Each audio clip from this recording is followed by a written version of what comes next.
প্রায় রোজই শিরোনামে বাংলাদেশ, একদিকে ফের বাংলাদেশে আক্রান্ত সংখ্যালঘুরা। বৃহস্পতিবার ঢাকায় বৌদ্ধদের প্রতিবাদ মিছিল ঘিরে ধুন্ধুমার। বরিশালে মন্দিরের জমি দখলের চেষ্টা বিএনপি নেতার। সেই বিএনপিরই এক ভারত বিদ্বেষী নেতাকে জেল থেকে মুক্তি দিল ইউনূস সরকার। তাতে কি চাপে পড়বে ভারত? এখন ওয়াকিবহল মহলে ঘুরছে সেই প্রশ্ন। এর পাশাপাশি যা এখন ভারতের কাছে চিন্তার বিষয় হয়ে দাঁড়াতে পারে বলে মনে করছে সংশ্লিষ্ট মহল, তা হল জঙ্গি প্রশিক্ষক সৈয়দ জিয়াউল হক ওরফে মেজর জিয়ার প্রত্যাবর্তনের সম্ভাবনা। কারণ বাংলাদেশের অন্তর্বর্তী সরকার সৈয়দ জিয়াউল হককে যাবতীয় অভিযোগ থেকে অব্যাহতির বিষয়টি বিবেচনা করছে। আর এই খবর সামনে আসতেই কিছুটা হলেও শঙ্কিত ভারত, কারণ আঞ্চলিক স্থিতিশীলতা বজায় রাখতে বিষয়টি বড় চ্যালেঞ্জ হয়ে দাঁড়াতে পারে বলে মনে করা হচ্ছে। এবার প্রশ্ন, কে এই সৈয়দ জিয়াউল হক?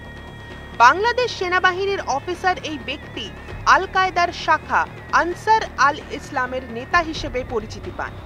একাধিক প্রাণনাশী কার্যকলাপের অভিযোগে তাকে মৃত্যুদণ্ড দিয়েছিল শেখ হাসিনার সরকার। ব্লগার ও মুক্তমনাদের খুনের 7টি অভিযোগ রয়েছে তার বিরুদ্ধে। তার মধ্যে 3টি মামলায় প্রাণদণ্ডের সাজা ঘোষণাও হয়েছে। 14 বছর ধরে পালিয়ে বেড়ানো জিয়াউল হক সম্প্রতি ইউনূস সরকারের আইন ও স্বরাষ্ট্র মন্ত্রণালয়ের কাছে দণ্ড মকুবের আবেদন করেন।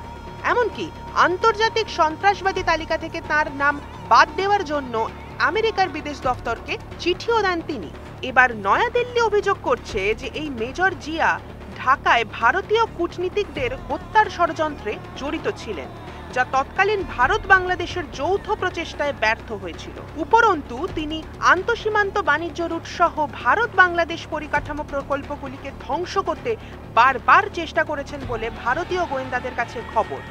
পর্যবেক্ষকরা আশঙ্কা করছেন এই বিষয় যদি সত্যি হয় তাহলে এটি দেশের সন্ত্রাস বিরোধী প্রচেষ্টাকে দুর্বল করে দিতে পারে, যা উগ্র গোষ্ঠীগুলির দখলদারি বাড়িয়ে দিতে বড় ভূমিকা পালন করতে পারে। আর তা যে শুধু বাংলাদেশের জন্য বিপদ ডেকে আনবে এমনটা নয়, বড় সড় বিপদ মোকাবিলা করতে হতে পারে গোটা অঞ্চলকেই। আর এরকমই বিভিন্ন ধরনের খবর জানতে চোখ রাখুন নিউজ 18 বাংলা ডিজিটালে।